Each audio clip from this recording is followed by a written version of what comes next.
one more guest to chat with here on the program. That is the great Rolf Michaels from WagerTalk.com. Rolf, how's it going today, man? It's going great, Adam. You know, every Thursday I always call in early to make sure to listen to you and Brad talk about college football. Always a great segment.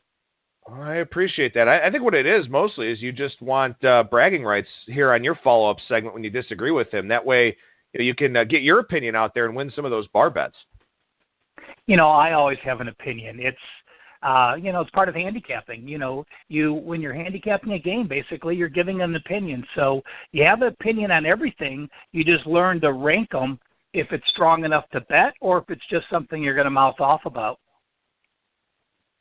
All right, well, we're going to talk college basketball here on today's segment, and this is something that we'll transition over to with you after the bowl season's wrapped up, is just focusing on college basketball in our segments. I know it's one of your favorite markets, something that you really, really like to follow.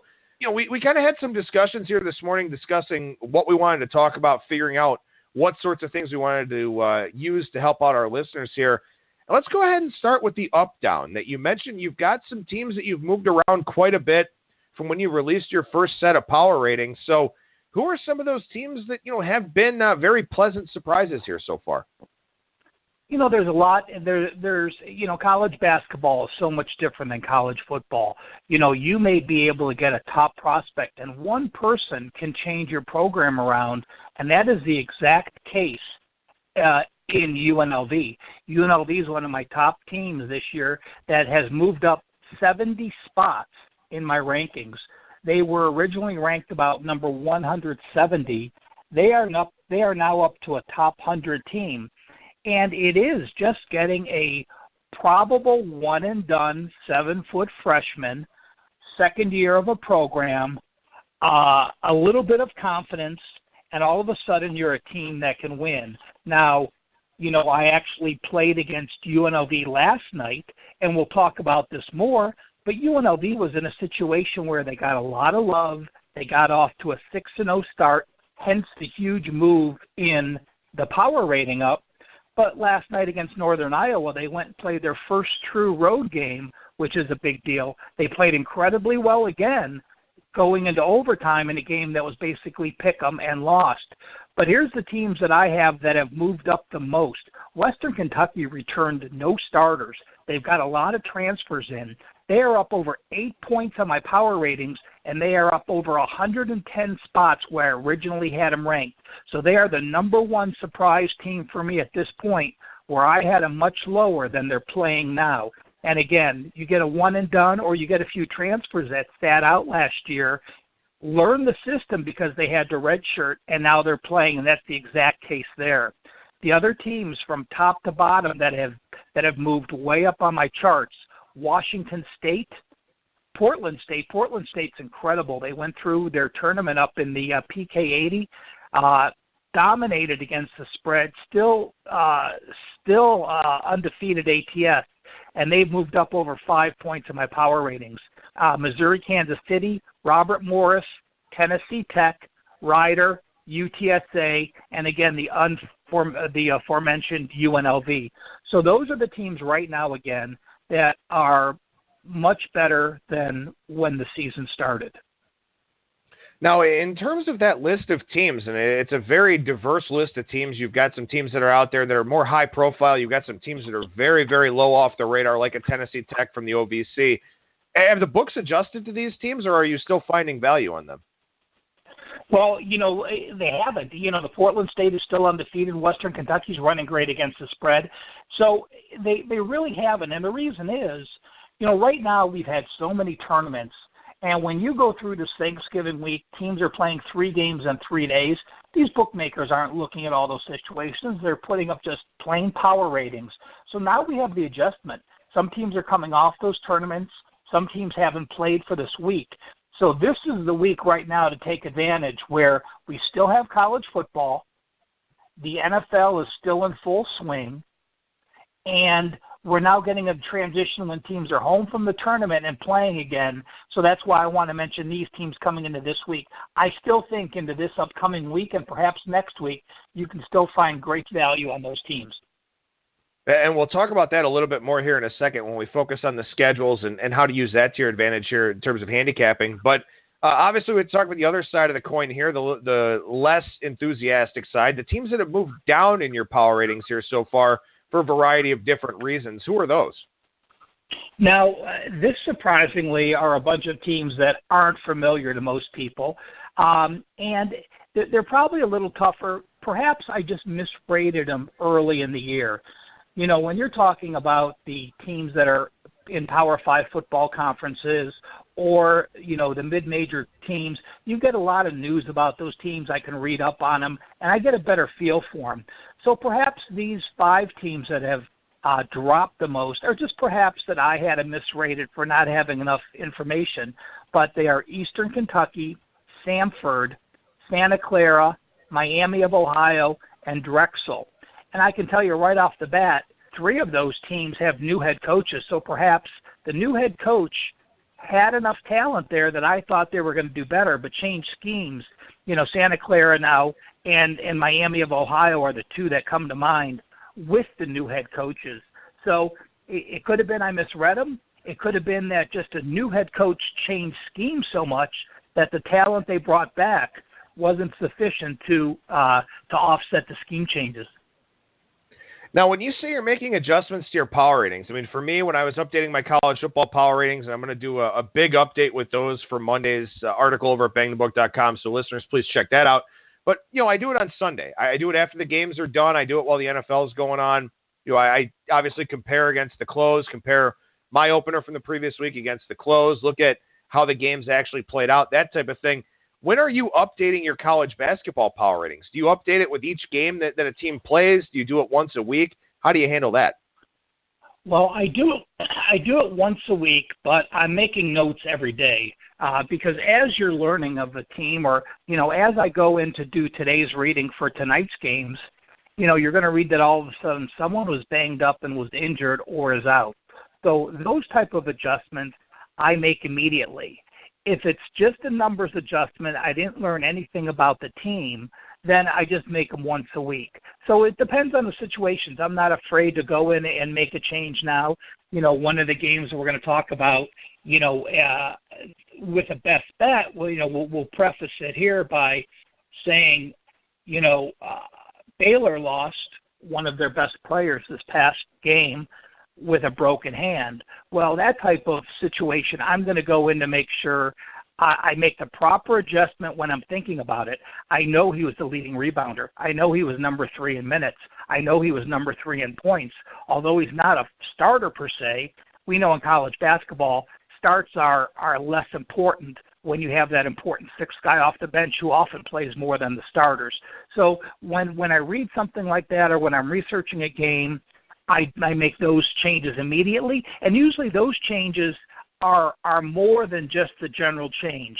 If a team gets blown out in 1 or 2 games, or a situation occurs that it just seems bizarre, I don't make the adjustment as much as I should of what the numbers say.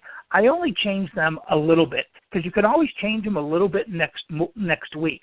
You want to make sure a team doesn't bounce back or regroup after a bad weekend. Perhaps they had the flu bug was going around, or something that you're not sure of.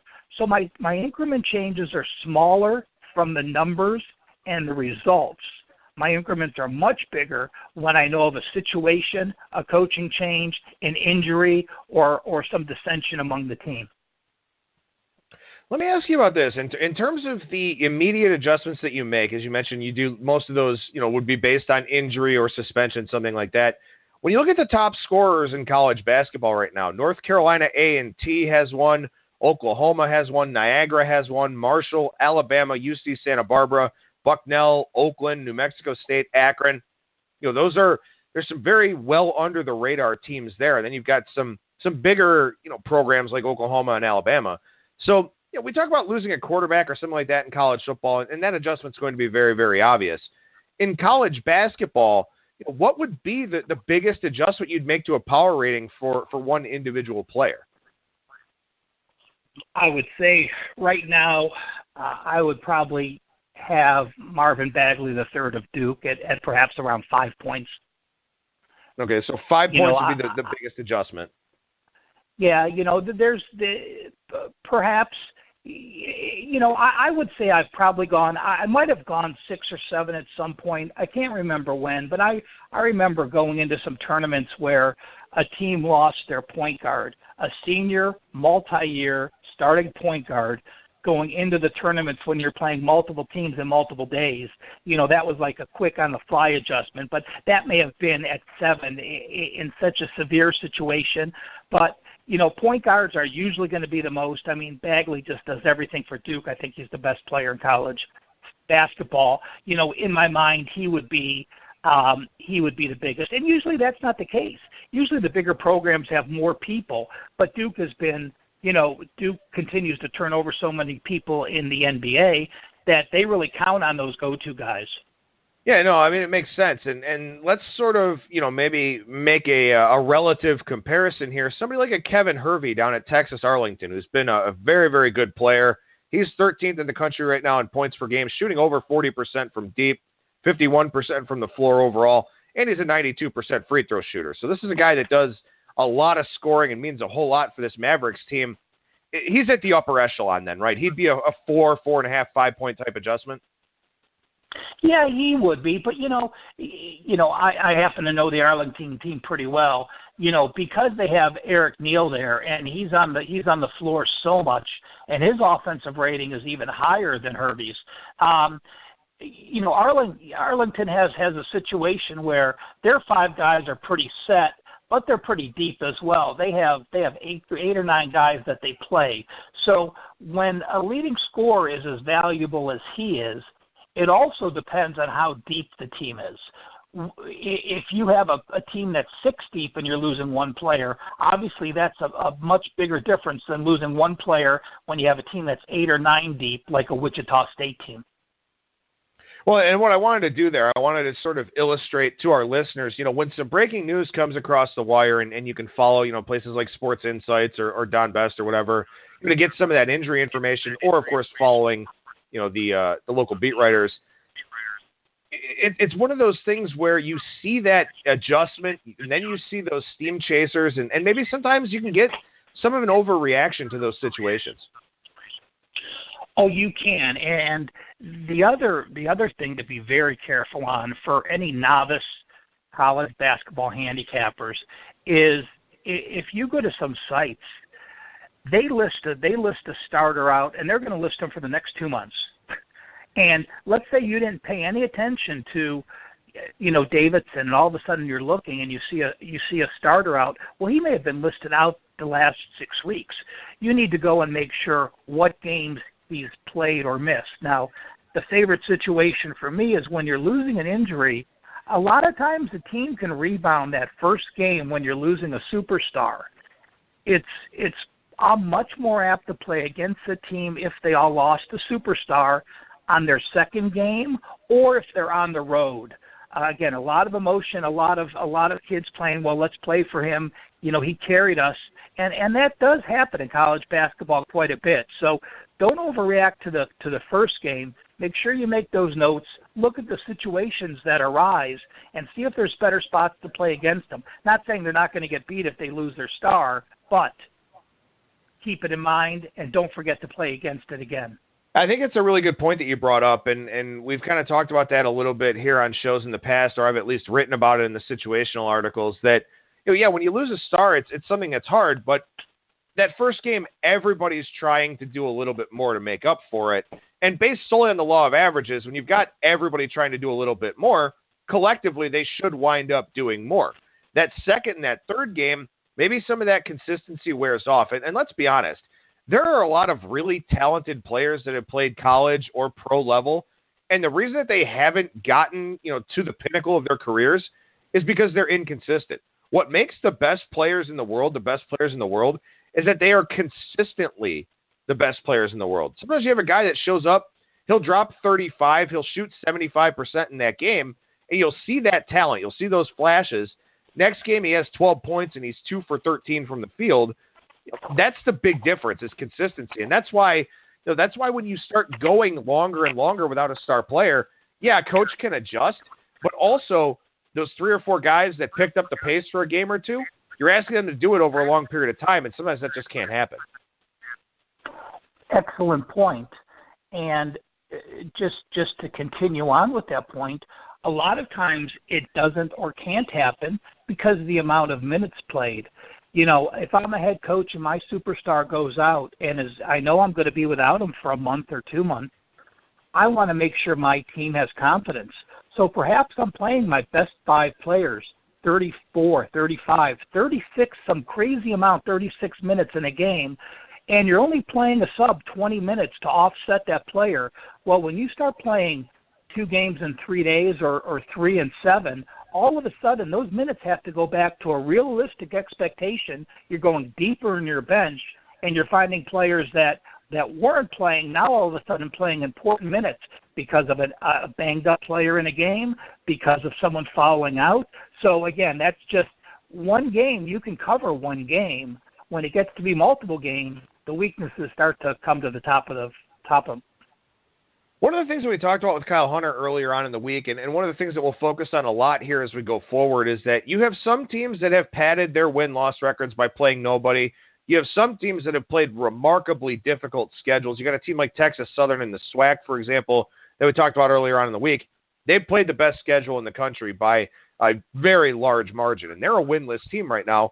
But this is a team that generally does make it to the tournament and winds up being a little bit of a factor in one of those, double-digit seed games. So you have some of these teams out there that have played incredibly hard schedules, and the results and the records show that. So, Rolf, as you're going through and looking at your calculations, who are the teams that have played the toughest schedules here so far? Well, let's just take a minute if we can and put in perspective Texas Southern's schedule. Again, you said they've played the number 1 schedule by far. They are 0-6 on the year. They've played Gonzaga, Washington State, Ohio State, Syracuse, Kansas, and Clemson. I have 5 of those teams in the top 75. Washington State, they took to overtime, is about 150 in my rankings. But not only that, until they get to their conference schedule, they play every game on the road. Let's see, it'll be 15 straight road games. They go to Oakland, Toledo, Oregon, Baylor, Wyoming, TCU, and BYU. Then on January 1st, they start their home schedule. They're probably going to be 0 and whatever, and then they would be a substantial favorite the rest of the way, and they would probably win the remaining games. I think they play Prairie View's probably the next best team in that conference. Besides that, they will run the table. So it is just phenomenal at the schedule they play to get money into their program, and then what they do, turn it around when they get to conference play. So when you see their record at the end of the year, it's not one of those teams to be surprised at. It's a team to be reckoned with. Continuing on, as you said, the 10 toughest schedules. When I look at the toughest schedules, the things I want to look at are, is there value playing on this team now, and what can I learn? Well, I'm going to read you the teams that have played the 10 toughest schedules. Texas Southern, North Florida, Long Beach State, Houston Baptist, West Carolina, Savannah State, Incarnate Word, Temple, Chicago State, and Florida A&M. Well, the 2 that jump out to me are Long Beach State and Temple, because those are programs people know. And the first scenario I'm going to look at is what teams have winning records or are playing 500 ball or better against the toughest schedules in college basketball. Well, Long Beach State is 3-5, not horrible. Incarnate Word is actually 3-3 against the 7th toughest schedule, and Temple is 3-1 against the 8th toughest schedule. Now, numbers can be misleading, and in Temple's case, it is misleading. Some of these teams have played 10 games, like Chicago State and a few other teams are already on 10 games. Temple's only played 4 games. They knew they were a young team. They didn't want to partake in any of these preseason tournaments. So while Temple, you could say, wow, their 75% win mark against the 8th toughest schedule. Well, they're 3-1 in that game, still very good, but again, a different body of work compared to those other teams. So when I look at Incarnate Word at 3-3, when I look at Long Beach State 3-5 against the 3rd toughest schedules, those are teams in my mind that I have to say, wow, they've played well early. Now let's look to see what happens when they're the better team, getting a team at home, and I want to circle that. Yeah, and that was one of those situations last year when I wrote up conference tournament previews for each conference in college basketball, and one of the teams that I really liked in the Atlantic Sun to win the conference tournament was North Florida. And North Florida wound up getting to the championship game. I think they lost to Florida Gulf Coast. I believe they were up at half in that game, I think, but then wound up fading down the stretch because they had played so many games in so many days. But that was a team that, it wound up going to the conference championship game, but was 15-18 going into that game because they had played a pretty difficult non-conference schedule that featured some SEC teams in Auburn, LSU, and Florida. They played Arkansas as well, Syracuse, UConn. So they played a pretty decent schedule in the non-conference, and that shows in the record at the end of the year. So I think especially in those really, really low major conferences, when you look ahead to conference tournaments, don't look at the records. Look at who these teams have played. Look at the strength of schedule metrics. I think you'll find some good futures opportunities in conference tournaments. And then, of course, in the line conferences, the ones that are regularly on the board in the regular season, if they are lower conference teams and they've played that type of schedule, maybe that's a team that you do want to look to play on. We'll talk about this much later when we get into conference tournaments, but, the only records and stats you should be looking at when you're handicapping conference tournaments are comp-only stats. You're comparing apples to apples at that point. Everybody basically has played everyone once or twice, and don't look at season-long records or stats. Teams get outscored. Teams shoot horrible against some of these, top 5 defenses in the country. Compare conference to conference only. And that's the nice thing when you're looking at these games. I mean, find a site that you like that has a nice strength of schedule and look at what they've done offensively and defensively. And if their strengths of schedule are close, then you can start to compare them. So, or compare teams that have played like foes. That's starting to happen now where perhaps multiple, 2 teams facing each other have played 1 or 2 teams because they were in the same tournaments early or just because of some crossover situations. So 2 things to continue to look at there.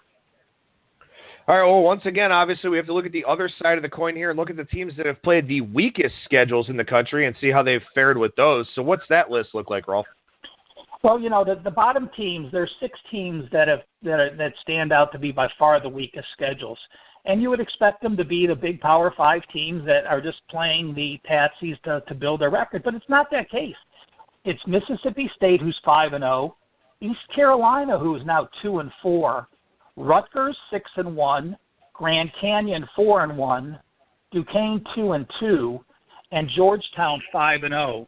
So just like the opposite, when you have a team that's played the weakest schedules and has a couple losses, it's someone you have to look at. Now, Rutgers just played, I believe, Florida a couple nights ago. Maybe it wasn't Florida. It was a big game. It was one of the crossover challenge games. So imagine how bad their strength of schedule was prior to playing that team. So, they're 348. But when you see Mississippi State at 5-0 and Georgetown 5-0, and all of a sudden they're going to run those records up to 7-0 or 8-0, and then they start going on the road against the team, that's what you're going to look at. So, again, Duquesne jumps out at me being 2-2 against one of the weakest schedules. And in a second here, I'm going to talk more about East Carolina and their 2-4 record against the 347th schedule. Rutgers played Florida State. That was the team that they played there that did kind of enhance their strength of schedule a little bit. Duquesne's an interesting one because Duquesne's also a team that has a new head coach in Keith Dambrot, who was at Akron forever, and then now he's out at Duquesne, and not really the best of starts there for him with the Dukes.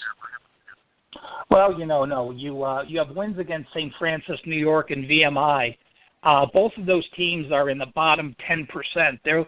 Those are like teams that are in the 310, 320 range, and then they played Robert Morris and Cornell. Those teams are in the 220, 230 range. So they're going to be playing Pittsburgh this Friday. That'll be a wake-up call. Pittsburgh's a team that's got it handed to them. They're a young team as well, second year of a new head coach, and they're trying to play the new schemes with I believe only one starter back. So it could be an ugly game with Pittsburgh. Pittsburgh just played Penn State a few weeks ago. We had that as a best bet here on the show. They got shellacked. They've lost to Oklahoma State, Montana, and Navy. So at 3-4, Pittsburgh, the neutral game against their in-town rival, I could see me favoring Pittsburgh if it stays, at 10 or less would be my number off the top of my head. If they're in that range on Friday night, I'll be looking to back Pittsburgh against, as we said, a very weak Duquesne team. Now, one of the things I think can really help as a handicapper is sort of having rules of thumb. And I have some when it comes to Major League Baseball. I look for reasons to go against teams facing an unfamiliar left-hander, a guy that they haven't faced. Lefties just have different arm slots. The ball moves differently. It's just a different thing for guys to pick up. And if they haven't seen that arm slot before, because when you think about it, Major League hitters only face a left-handed pitcher about 30% of the time. So they've seen just about everything from right-handers. Lefties can be a little bit different. So I look to go against teams that are facing an unfamiliar lefty, or at least look for reasons to do that. In the NHL, if I'm getting a standalone road game in Raleigh, North Carolina, or if I'm getting a back-to-back in Denver, some of those are a little bit more obvious with the altitude spots, but these are things that do help you out with handicapping the card because there are so many games out there to try and figure out, so many angles you have to consider.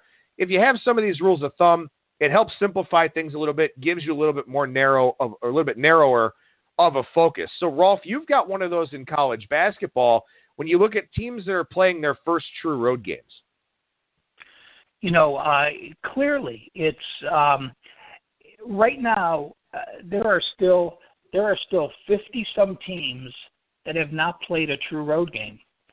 And that number's phenomenal. There's only 351 teams, and 1/7 of them have not played again against a stadium where a team is familiar, where there's a student section. And I will preface it by saying this. I often look to play against a young team with no point guard making their first true road start. It is almost an automatic for me. I probably adjust my power ratings, in-game power ratings, 2 or 3 points in that role and look to play against them. Playing a weak schedule is one thing. When you see some of these tournaments they're playing in, while they're great for the students and they're great for TV, they're playing in little gyms with 1,000 people there and there's no noise at all. It's so much different trying to run an offense when you're in front of a student section, when you're playing in a venue you've never played against. So it's one of my number one rules. No returning point guard, 2 or fewer returning starters, first true road game, and I'm going to look to play against that. Now, it can get a lot better. It can be, is the host off a loss? Does the host have revenge? Are they playing, did the host have a bad game? So, it's just one step of the process, but I rarely would play against that situation. It's just common practice. We get into college basketball, we look at records.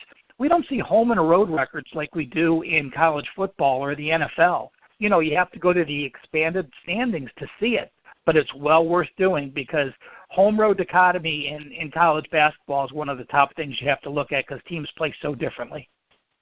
I think it's a great point to make, and also these venues are all so different. I mean, some of these smaller schools wind up playing in the auditoriums that are down there to host concerts and stuff. Like Cleveland State, for example, largely a commuter school. They play in a building that seats about 8,500 or 9,000, if not more, for college basketball. And there's probably 250, 300 people there for a regular weeknight game, especially if the weather's bad. So, going into that situation, lots of empty seats. Who knows what the lighting is like? Some of these other small places are just glorified gymnasiums that seat 1,000 people. The fans are right on top of you if they're there. Sometimes maybe the walls are real close to the backboard, stuff like that. So all of these different physical dimensions of these buildings, it's a challenging thing for teams that maybe aren't necessarily used to it, especially if there's a new conference member or something like that. I think that there's really a lot to home court advantage in college basketball. Clearly. And, as you said, sightlines are one of the biggest things. You talk about shooting, and, we saw it when the Big Ten started in Chicago, obviously teams are familiar. But when you're going from a venue that can be as small as your high school gym to some of these places that play to as big as an NBA arena, and you've got a young team. And again, I always look at the point guard. The point guard's the entire difference for me. Without an experienced point guard running the offense, it's night and day. All right, I know you said that before we get into the best bets you were looking at here and a quick discussion of key numbers, you said that you wanted to mention East Carolina a little bit more. What was it about the Pirates that you wanted to touch on? Well, let's talk about a few changes already. East Carolina was 2-4. Well, Jeff Lebo, their head coach, just retired last night. So we already have a coaching change. We already have 2 coaching changes in college basketball. Just something you have to keep up with the 352 teams. Jeff Lebo took over East Carolina 7 years ago. The win total has come down the last few years. They lost this past Monday, and he retired. So now we have, we have an East Carolina team that's going to be run by Michael Perry. Michael Perry has an advantage, though. He's been the assistant here under Lebo for the entire period of time. And if you remember, Jeff Lebo last year in January had hip surgery and sat out the rest of the year. So while you have Michael Perry as the interim for this year, he was also the interim last year for the entire conference regular season schedule and the conference tournaments. So they'll have a little bit of a progression there. So, I'm looking at East Carolina, and I'm not going to change them too much. We already know they're playing bad. They might get a boost from Michael Perry in their first game. I don't know, but it's certainly a team that I'm going to look at to play against. And we also have another coaching change. Tim Floyd retired on Monday. Now, this one I will look to play against. Tim Floyd was there for 7 years. His win total the last 4 years has dropped. He's gone from 23 to 22 to 15 to 14 wins. So UTEP has struggled the last few. He can't get the same type of recruits in. Playing still a tough schedule. They played Lamar on Monday, and he retired. And while it's not official, he retired because of health reasons, because of blood pressure. So now you have Phil Johnson, who's going to be the interim. Phil Johnson has been a Tim Floyd assistant for 18 years, going back to New Orleans, going back to the Chicago Bulls, going back to USC, and he's also been a head coach. He was a head coach for 2 different tenures at San Jose State. In this case, Tim Floyd was a beloved head coach. Players broke down, were crying. I mean, it was an emotional Tuesday practice at UTEP. I clearly look for them to get a boost, play the next couple games for them, and it's a situation where, again, if they're at home the next couple weeks, they're playing an inferior foe, UTEP will be a situation I will look to play on. So, again, we're 2 weeks, 3 weeks into the season, and we already have 2 coaching changes. We had 48 coaching changes off season. Make that 50 new coaches now out of the 351. And then also I just wanted to mention 2 new venues for those. We talk about home court. We talk about what an advantage is. 2 teams are playing in new arenas this year. DePaul opened a new arena. That's the Wintrust Arena. It's 10,000 seats, brand new, state-of-the-art. DePaul, for the first time in their history, may actually have a home court edge with an on-campus arena. So keep that in mind when DePaul comes home later in the year, conference play, when the fans are adjusted, when the players are adjusted, when the coaches are adjusted. All those visiting DePaul this year will be seeing a new arena.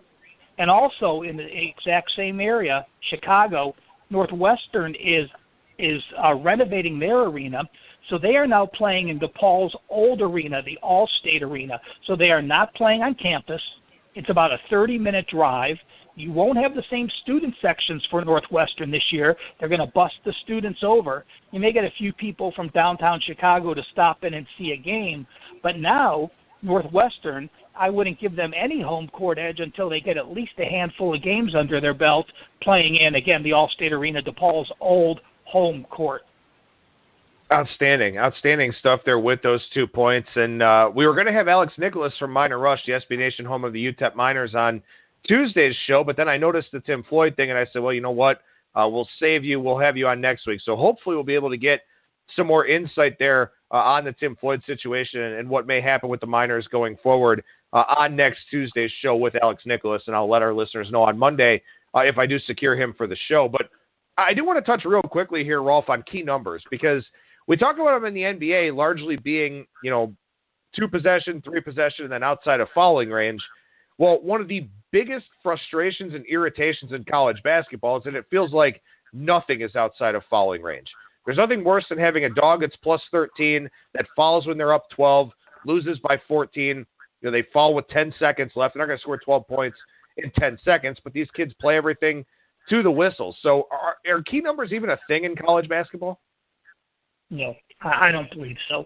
In college football, you basically you can score 1 point, you can score 3 points, you can score 7 points, and each team is going to have 12 possessions, in an average game. In college basketball, there may be some teams that have 60, some teams may have 70 possessions. The Citadel is the fastest paced team there is. And Citadel will shoot the ball within 10 seconds every time. Then you go to Virginia, which is the slowest tempo team, which may have half those possessions. We've seen, we know how good Virginia's defense is. Well, you combined a great defense with the slowest pace play. That means they're going to let the shot clock run down the entire time. And that's why you can hold Wisconsin to 37 points, Vanderbilt to 42 points, Austin Peay to 49, Greensboro to 48. Those are numbers we're not used to seeing. So while I don't have a set point where I say this is a key number, I'm going to wait to this moves, because with 351 teams, each running a different style, the tempos being different. One thing I will say is that I do look for situations when you have 2 slow tempo teams and you're getting double digits. I take teams that are in the bottom 80 of tempos, meaning they're going to let the shot clock run. Those teams that play slow tempo, if they have the lead or the game's tied, they're going to play the exact same tempo. They don't speed it up. Granted, if they get down, they may speed it up a little bit. But when you have 2 teams playing slow tempo, and all of a sudden you're getting a power rating, of 10 or 12, that is so much difference than a 10 or 12 when you have up-paced teams.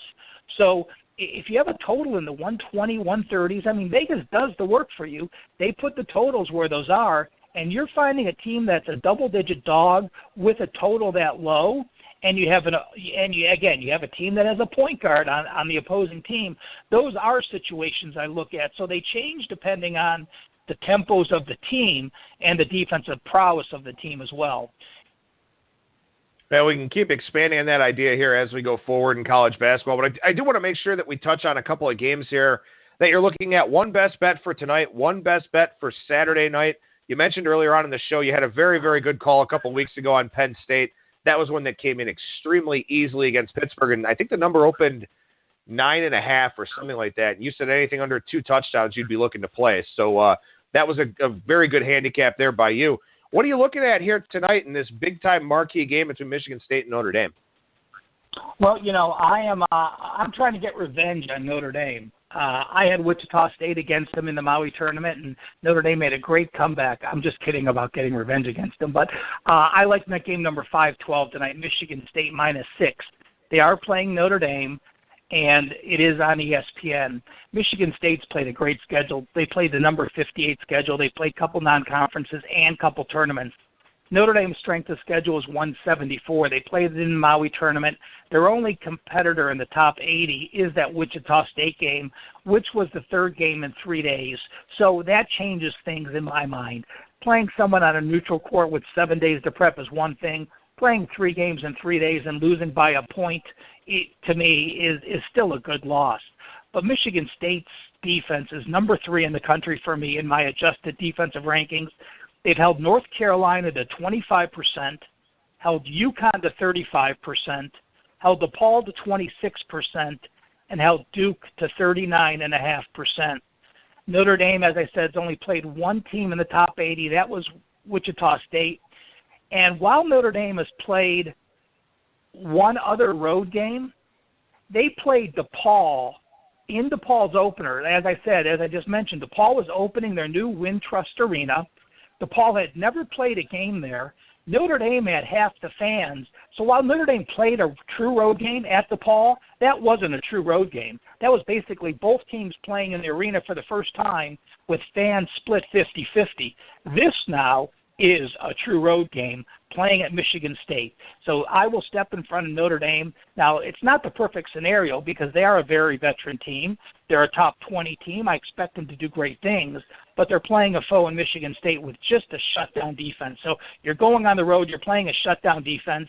This is their first game since that win at Hawaii 7 days ago. So they came back from Hawaii, they relaxed, probably took a few days off, got into practice, and this is our first competition. So tonight's best bet is game number 512, Michigan State.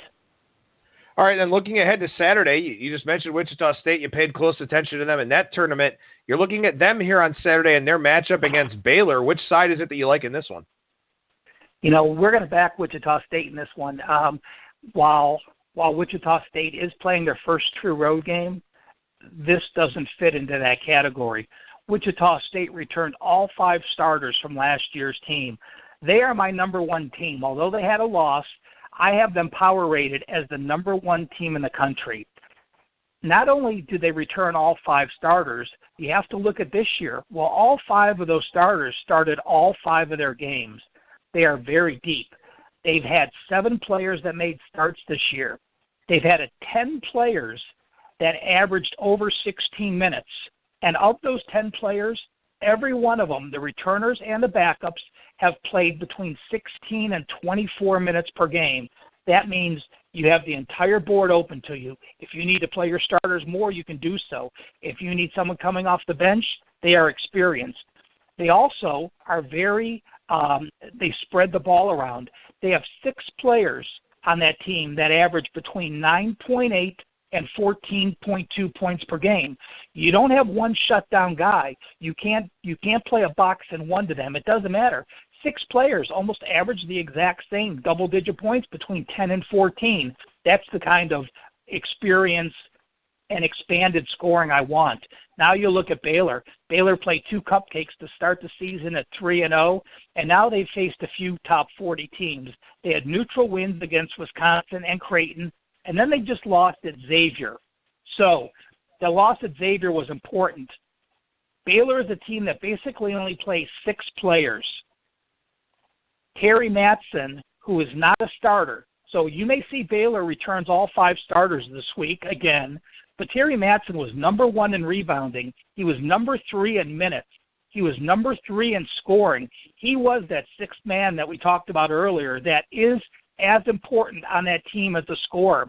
Baylor now is basically with 6 players that have any experience against a veteran pressing team of Wichita State. I'm going to take Wichita State plus the points. They're going to be a dog by a few, and that game 5:29 on Saturday, Wichita State plus the points. Rolf Michaels with a lot of great stuff here on today's show, and you also send out a lot of really good educational and informational material with the different guides that you do over at Wager Talk. Tell our listeners how they can get those. Well, right now there's a daily NBA guide up. While we talk college basketball, there's a lot of value in the NBA. Just take a look at it. Go to wagertalk.com, go to the Cal Sports page when you're looking at handicappers. I put a best bet in there. The best bet lost last night, but still, since the NBA stat guide started, best bet's 10-2 off a loss yesterday. That's up at 1 o'clock Eastern daily, wagertalk.com. And you can follow Rolf on Twitter at CalSportsLV. Rolf Michaels, thank you so much for your time, man. We really, really appreciate it. Great insights from you today, and we'll talk to you again next week. Thanks, Adam. Talk to you next Thursday.